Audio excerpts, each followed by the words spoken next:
Hey everyone, welcome to part 3 of my gear videos. In this one we'll be covering my big 3 and also doing a final weigh-in at the end.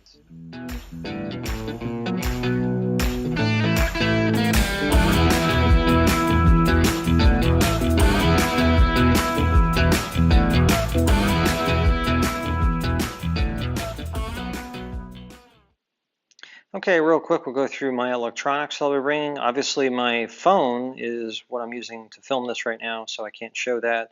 I'm also holding it with the tripod I'm using. I'm using an UltraPod.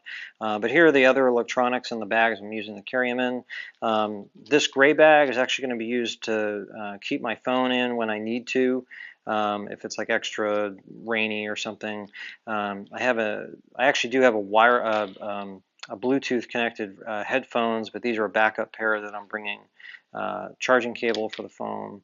I may not end up bringing this but I like having the idea of an extra lightning cable because I do need to charge those Bluetooth headphones. This is a really short lightning cable that came with them that I'll be bringing. This is the charging cable for my battery pack, which is the Anker 10,000 milliamp battery pack. Weighs a little under 7 ounces, and that is the battery pack I've chosen to go with. I do have a 20,000 milliamp that I can have my wife send me if I need it, but it's much heavier. It's closer to 13 ounces, but I'm hoping that this will be enough. I actually have an iPhone 10, and the iPhone 10's battery life has been fantastic. So I'm hoping between that and this, which can charge that 3 or 4 times, I think I'll have enough before I get to a town again. And this is my charger, the Anker quick charger, so I can charge 2 devices at once with that if I need to. Another reason why I like having the extra lightning cable. And this can also charge the battery pack with the cable in a little under 4 hours. So I have great charging capacity there when and if I need it. This is my headlamp. This is the Black Diamond Spot. I really do like this headlamp. It's incredibly bright. It can go up to 300 lumens. It's a little, some of the settings on it are a little tricky. I'm still trying to figure it out, but it's great. It does have a red light for if I'm ever coming to a camp late at night, and I don't want to disturb people. So, but I'm really liking that so far. And then here is my emergency location device, my Spot Gen 3. I'll be interested to try this out and see how it really goes. It's gotten good reviews. I know there's some others. The Garmin InReach Explorer, a little bit more robust, but much more expensive than the Spot. I really just wanted this for the SOS feature in case I'm in a spot where I don't have phone signal and I need to get rescued. So I have that. I can also use this to check in with family and friends. There's 2 different custom messages you can program, and it can track me. So between all of those things, I think that this for the price, I got this for about $75 when it was on sale at REI. I think that's a great investment. So I will be carrying that. I don't have it out here because I have it broken down into my resupply boxes already, but I am using the AT guide. I had the loose leaf version, so that's all broken down now. This is just the covers. And then I also do have the pocket profile maps. So I can't run a channel called Going Inside the Map without carrying little pocket maps with me. And plus, even if I wasn't doing that, I just love the maps. So I absolutely am bringing them with me. All right, and to wrap it up, I know this video is getting a little long, but to wrap it up, here is what they call in the hiking community your big 3. The big 3 is your shelter, your sleeping system, and your pack, along with some other various items you see up top that I'll get to in a second. But this is it. So the most conventional shelter that people use, and everyone's been asking me, what tent am I bringing? And my answer is, actually, I'm not bringing a tent. I went with a hammock, which is hammock camping is becoming much more popular and much more mainstream. There are a lot of different great backpacking hammocks that are out there now. And the one I got, which you see right here in the middle, is by a company called DutchwearGear.com. This is the Dutchwear Chameleon hammock with some add-ons that's in there, and it's a great hammock. I'll try to cut in some video of me of having it set up either in this video or another video, or you'll see it on the trail. But It's great. I love it. I went with the hammock to keep myself up off the wet, muddy ground and to give myself some versatility of campsites, not always having to look for a flat piece of ground that a lot of other tenters will be looking for, since there are trees in the Appalachian Trail the whole way. So I'm not really worried about finding trees to hang on. But with a tent, I might have some difficulty finding some spots in some certain areas. I probably could, but I have tent camped before, and it's easier, that's for sure. Hammock camping can get a little finicky, and especially I'm new with it, but I like its versatility. I like what I gain with a better night's sleep. So that's what I have. I've tried it out. I've slept in it. It's incredibly comfortable, so I'm very happy with that choice. So you can see just above it are the tree straps I will use to hang the hammock from the two trees, and a couple of extra guy lines if I need them. And to keep myself dry, because the hammock actually does come with a bug net, so to keep all the bugs off me, I have my own little enclosed space. But to keep wind and rain off of me, I have the Hammock Gear Cuban fiber tarp with doors. So this hammock is kind of an A-frame tarp that kind of goes over the sides, but then it actually, on either end that face the trees, it actually does have two doors that close on both sides. So there's 4 doors total, and it's incredibly lightweight. This whole tarp setup, I think, only weighs, even with all the guy lines and the bug netting case you see here that I keep it in, I think it's under 9 ounces, or maybe just over 9 ounces. It's fantastic. I love it so far. Set it up a whole bunch of times to try. And then here is the tent stakes. I got 4 tent stakes and then 2 extra little lightweight ones just in case for the tarp is all I need. And then so that's my shelter.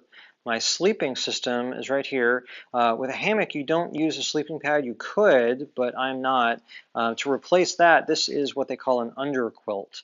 It actually hangs under the hammock and is insulated. It's the down underquilt that hangs underneath you to keep the wind and help keep you warm.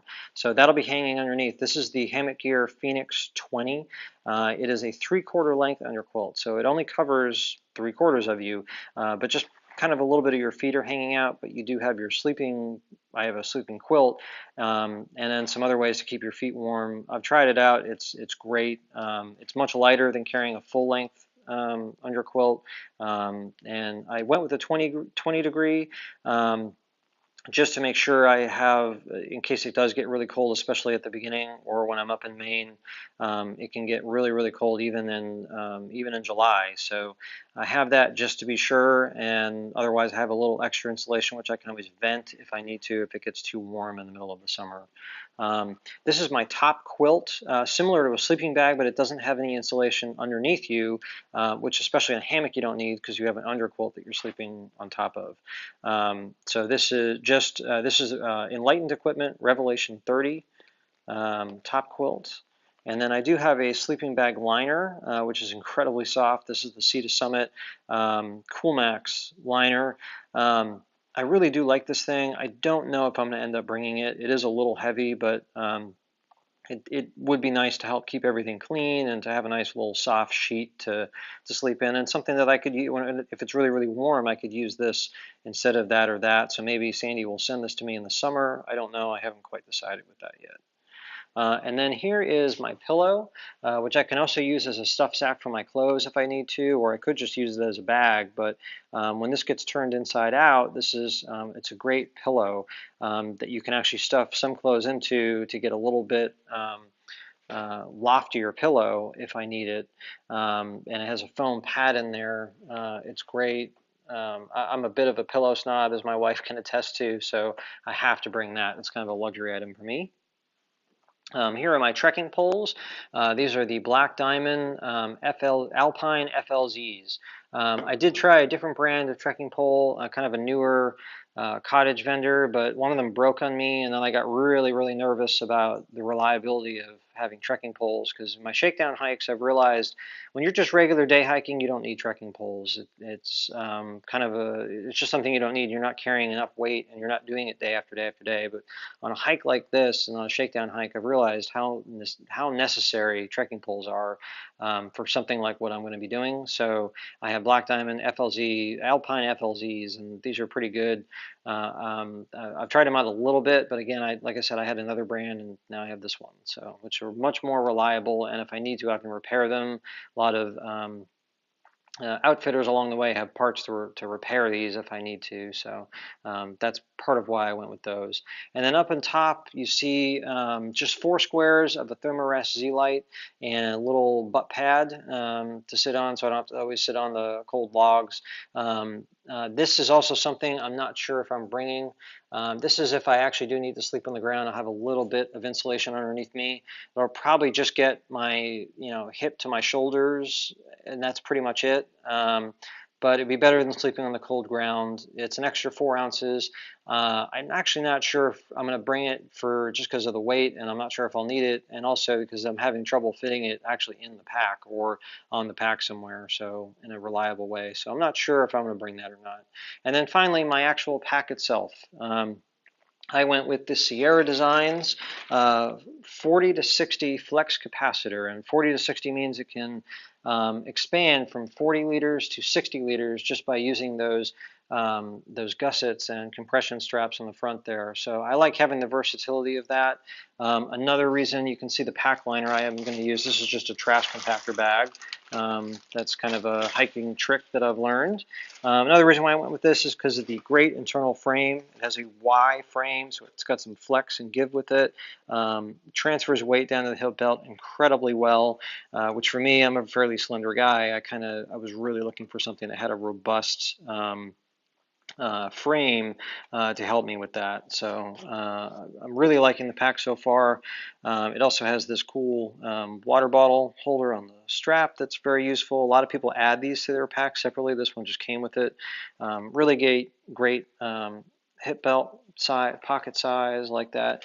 The one downside of this pack is that it doesn't have a they call it a stuff it sack, one of those kind of like mesh stuff it sacks in the front of it, but I do have this. This is kind of this is the Xped flash pocket. It's kind of an add-on stuff sack that I have there. It only weighs 2 ounces. I think I'm going to start with it just to give myself some flexibility with packing, but this is also something that I may not stick with the whole time. Well, there it is. There is all my gear in one place. Everything from my pack to my water filtration system to everything else, all in one place. Good for not only you guys so you can see everything I'm taking, but also good for me, just so I can see everything all laid out like this and go through it before I got to pack it up and head up north to Georgia. All right, and the grand finale. How much does it all weigh? I have everything that you saw before packed in the pack, except for the clothing I'll be wearing or the things that will be in my pockets or on my head, my trekking poles, because I'll be carrying those, and the Thermarest Z-Lite, which I'm not sure I'm bringing. So here is everything else I have in the pack. Turn on the scale. 0.